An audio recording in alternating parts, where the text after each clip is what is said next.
There is a move of God that brings things together that have fallen apart. And I want to take a moment and talk to some people today who are dealing with things that have fallen apart and gone dry and seem hopeless and in despair. There is a move of God that will cause things to come together.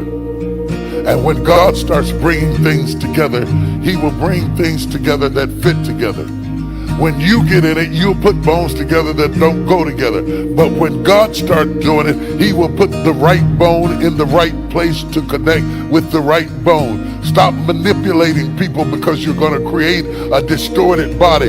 God brought together bone to his bone. Everything moved toward what it was supposed to be connected to. You can't tell other people who to work with, who to serve with, who to grow with.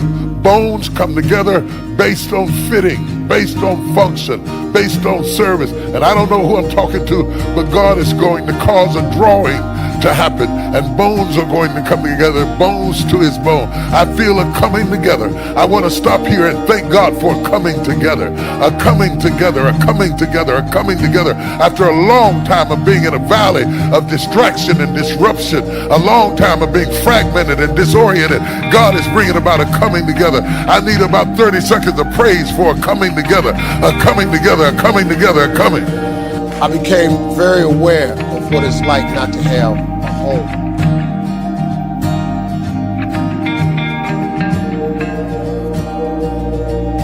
You know, a home, man, is important, no matter how small it is, no matter how bare or meager.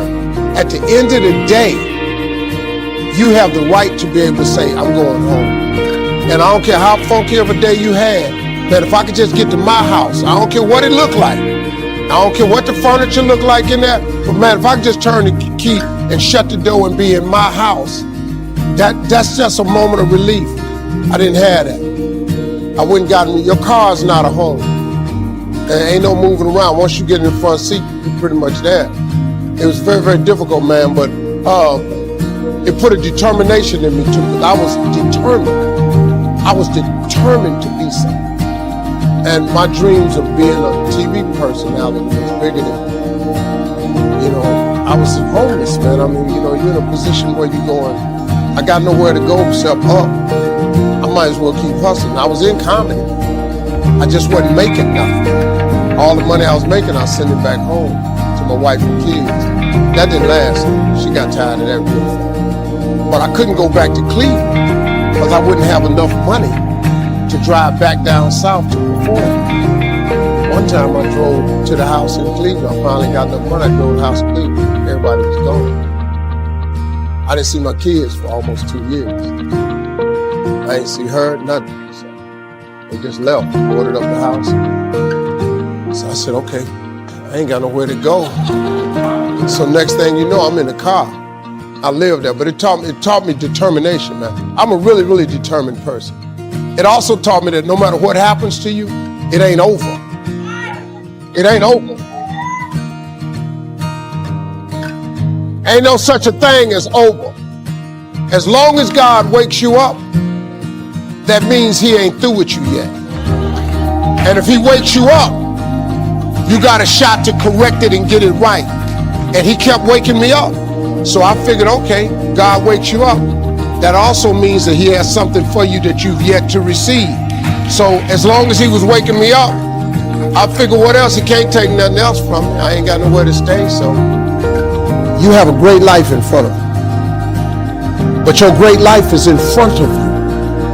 It's not behind you. What you did back there was learn the lessons to get you to where you are at this particular moment right here. Do you know, man, that you can actually mess your life completely up?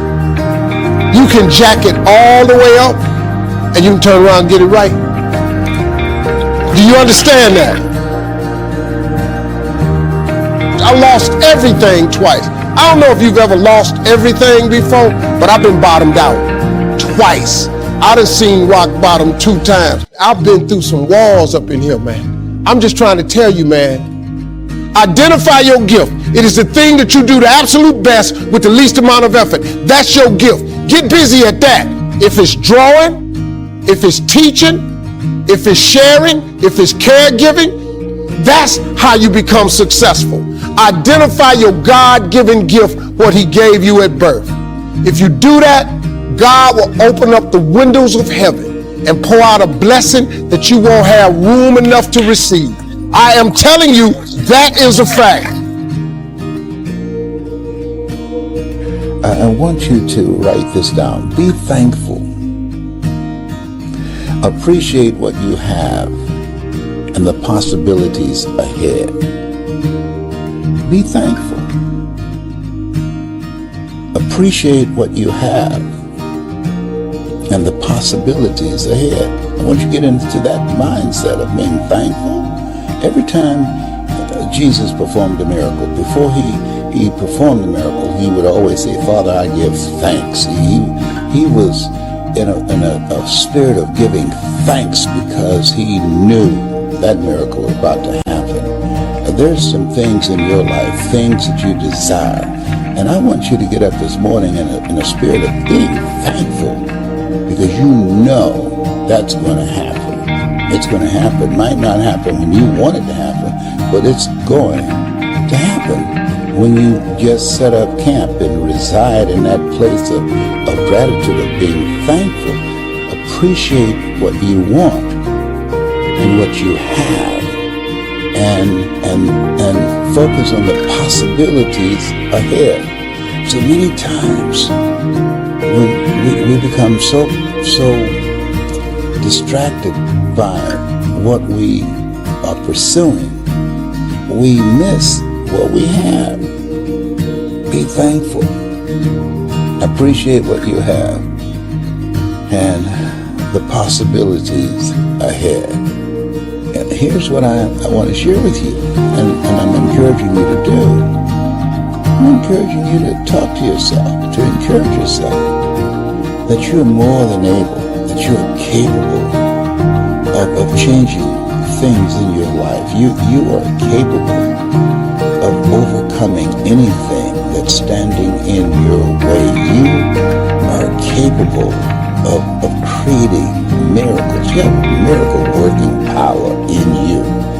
You are capable of dealing with adverse circumstances and growing through whatever life throws at you. So when you look at the possibilities ahead, you look with a spirit of optimism. You have a certain kind of mindset and drive and determination and a knowing that things are going to work out. And it doesn't matter how many times you get knocked down. What matters is how many times you get back up. That's what matters.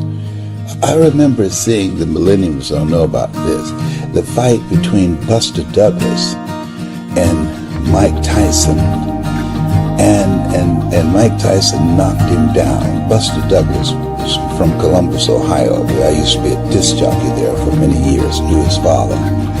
And he hit the canvas with his glove, and it's like, come on, get yourself together. Buster Douglas was a fighter. He was always able to conjure up something in himself, and he was the commanding someone that was going to predict that could beat him.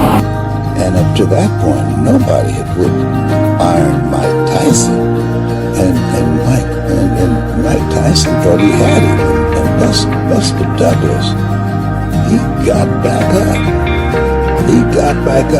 But people thought it was over. And when he knocked Mike Tyson down, there was a headline that said, "The blow that went around the world." Everybody was in shock. Mike Tyson, Iron Mike Tyson, he was the intimidator. But buddy, let me tell you something. Buster Douglas from Columbus, Ohio, his mother just died, and he was fighting with a spirit and a mindset, Mama, I'm going to fight this for you. And he got up off that canvas. And whooped Mike Tyson's behind. Yes, he did. I'm not making this up. This is real.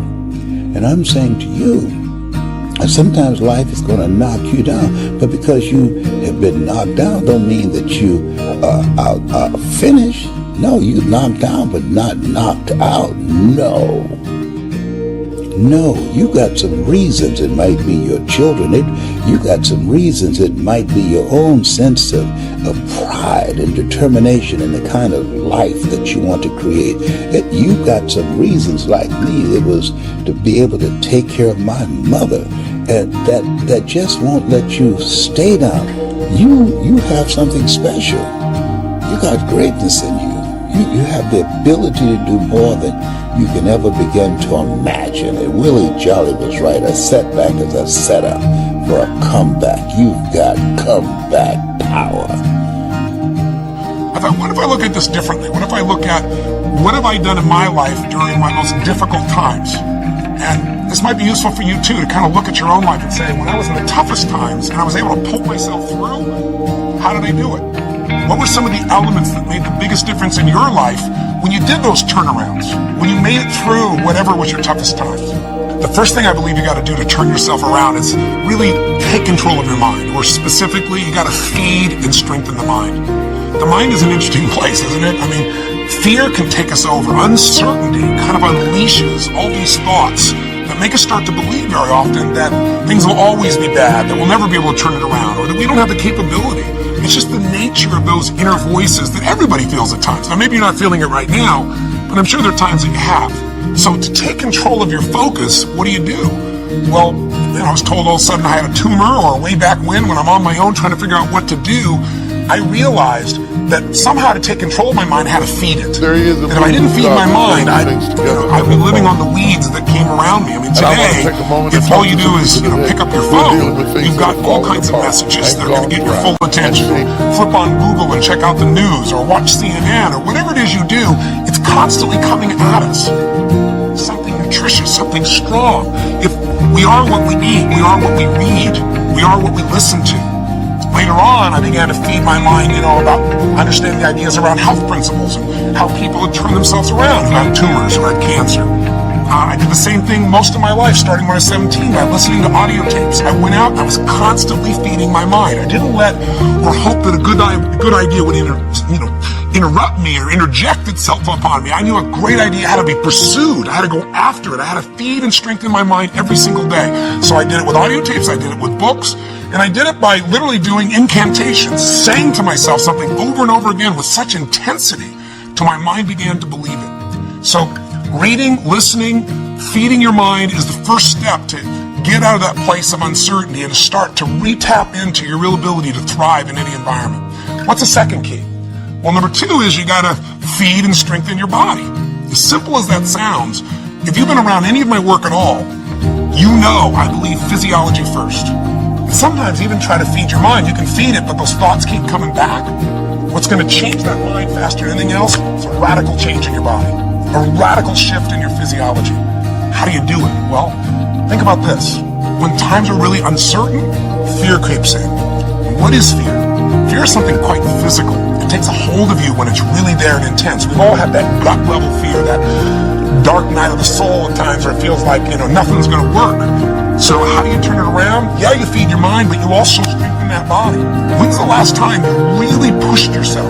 You went on a run, a slight jog or a walk, but at the end, you pushed yourself for that last 2 minutes, 5 minutes, whatever it was, till you felt like your heart was pumping up, like you're going to spit out blood, where there was an intensity in you. I know I sound over the top, but that's when I turned myself around. But again, I pushed myself so hard, like I had nothing left, and I pushed myself even more. And when that blood started rushing in me, when that was pumping in my brain and my body, or go out and lift weights, go out and push yourself and feel yourself have to force through whatever was your limitation before. When that gets inside you, that physical strength again, that sense of breaking through, every part of you starts to operate differently. Your body changes, so does your mind. What's the third key? Well, that third step is you got to get a role model that inspires you and really shows you the way. One of the biggest things that'll change you once you're mentally and physically strong is you need to believe. You need to not just have a sense of certainty, but you got to believe that there is a pathway to get to where you want to be. Whatever it is you want to change, whether it be your body, your mind, your emotions, your finances, your relationship, you need a role model. Now, how easy is it to get up in the morning when you're pouring it on, doing the best you can? anxious to get going, make progress toward your dreams. It's a whole different story. When you're resting to renew your reserves, it's much different than resting to avoid your day.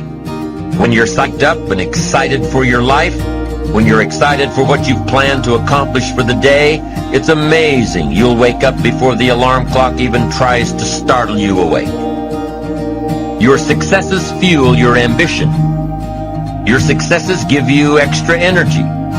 Your successes pave the way for more successes. It's the snowball effect. With one success, you're excited to meet another, and another, and another. And pretty soon, the disciplines that were so difficult in the beginning, the disciplines that got you going, are now part of your philosophy. How do you know when you're successful? Do you have to be a millionaire? No. All we ask of you is that you earn all you possibly can. If you earn $10,000 a year and that's the best you can do, that's enough. God and everything else will see to it that you're okay. The key is to just do the best you can. If it's $10,000 a year, wonderful. If it's $100,000 a year, wonderful. If it's $1 million a year, wonderful. It doesn't matter $10,000 a year or $1 million a year. It doesn't matter as long as you've done the best you possibly can. Earn the most you possibly can. Be the most you possibly can. And here's why. The essence of life is growth. The essence of life is growth, to do the best you can. And here's what's interesting.